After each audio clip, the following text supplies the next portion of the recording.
Good morning to all of you. आशा करता हूँ कि आप सब ठीक होंगे और अच्छे से अपने स्टडीज़ पे कंसंट्रेट कर रहे होंगे। जैसे कि कल हमने डाल्टन एटॉमिक थ्योरी स्टार्ट किया था और कल हमने उसके किए थे पोस्टुलेट्स और उसके थ्रू हमने जो एक्सप्लेन किए थे लॉ ऑफ केमिकल कॉम्बिनेशन। आज हम डाल्टन एटॉमिक थ्योरी की करेंगे limitations and the modified Dalton atomic theory, जिसे हम कहते हैं मॉडर्न एटॉमिक थ्योरी। लिमिटेशंस क्या थी डाल्टन एटॉमिक थ्योरी की? जैसे जैसे टाइम आगे बढ़ता गया towards the beginning of the 20th century, बहुत सारी रिसर्चेस हुई बाय वेरियस एमिनेंट साइंटिस्ट के द्वारा, जैसे sir J Thomson, Rutherford, bore, और बहुत सारे रेवोल्यूशनरी आइडियाज़ आए और हमारी knowledge about the structure of atom diversify हुई।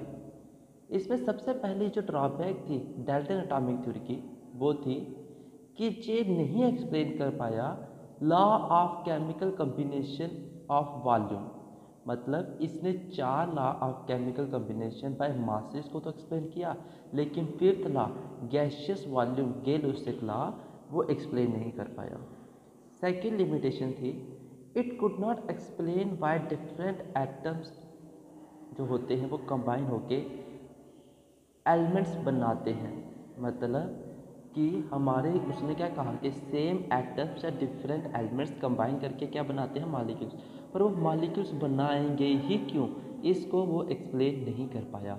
इसने कहा कि जो डिफरेंट एलिमेंट्स होंगे उनके मासेस डिफरेंट होंगे, साइजेस डिफरेंट होंगे और बैलेंसेस भी डिफरेंट होगी। पर ऐसा क्यों होगा ये भी नहीं बता पाया।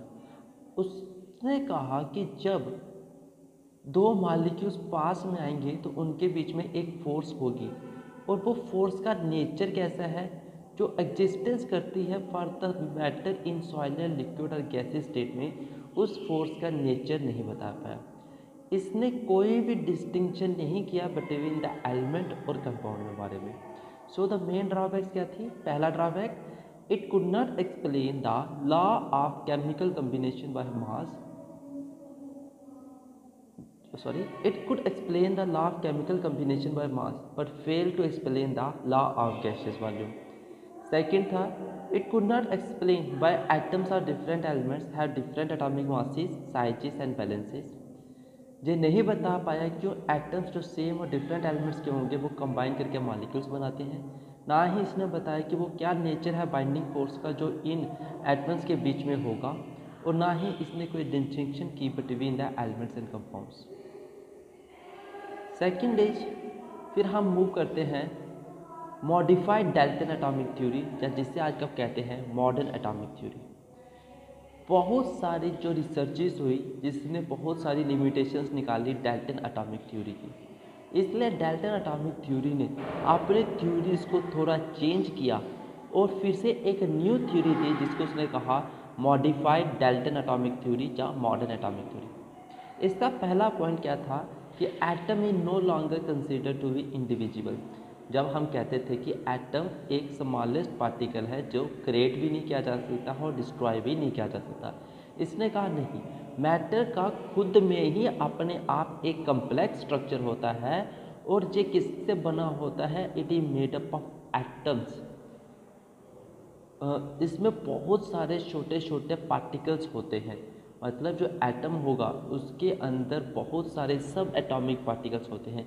अभी तक जो सब एटॉमिक पार्टिकल्स हमें पता है वो है एटम्स में 34, लेकिन उनमें से 3 सब एटॉमिक पार्टिकल्स को हम कहते हैं fundamental particles, that are electrons, protons और न्यूट्रॉन्स। मतलब हम एटम को ब्रेक कर सकते हैं। Second, atoms are the same element having different atomic masses.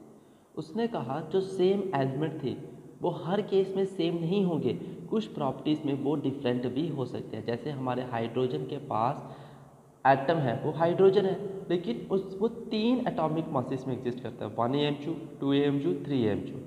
और क्लोरीन 2 में 35 एंड 37 AMU। इसका क्या मतलब हुआ कि such atoms of the same element which possess different atomic masses for same atomic number, उसे हम कहते हैं आइसोटोप्स। इसीलिए जो एटम्स होते हैं सेम एलिमेंट्स के वो हमेशा आइडेंटिकल नहीं होंगे इन ऑल रिस्पेक्ट्स। फिर था एटम्स ऑफ डिफरेंट एलिमेंट्स में have same atomic masses.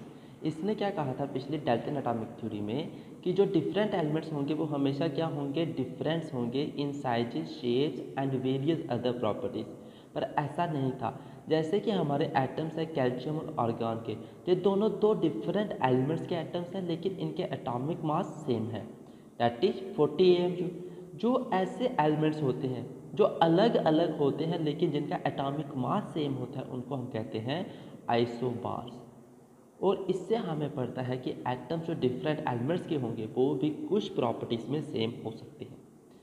Fourth point, इसने कहा था कि ratio in which the different atoms combined with one another may be fixed and integral multiple.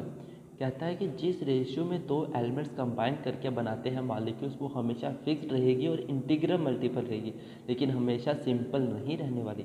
For example the ratio है जो carbon, hydrogen और oxygen में in the molecule of गन्ना cane sugar, वो क्या है 12^22^11।